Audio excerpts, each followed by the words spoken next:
আউযুবিল্লাহি মিনাশ শাইতানির রাজিম বিসমিল্লাহির রহমানির রহিম। আমরা জানি যে বর্ষাকালে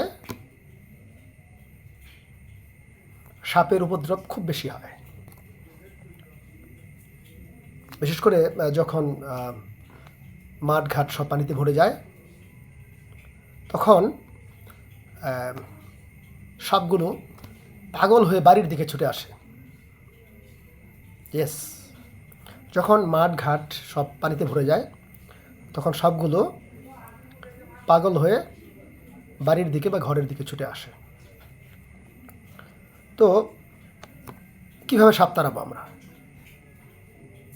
তাহলে কি সাপের কামড় খেয়ে আমরা মারা যাব?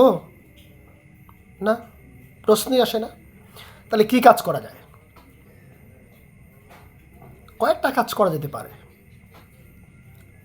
1 নম্বর কাজ যেটা করবেন সেটা বলি, সেটা হচ্ছে সাপ কিন্তু রসুনের গন্ধ সহ্য করতে পারে না।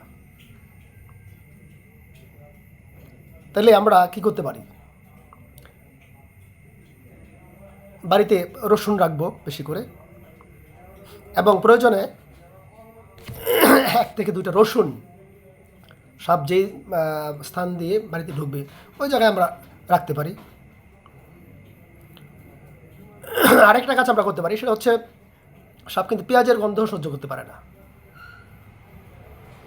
সাপ পেঁয়াজের গন্ধ সহ্য করতে পারে না, তাহলে আমরা পেঁয়াজও রাখতে পারি বেশি করে।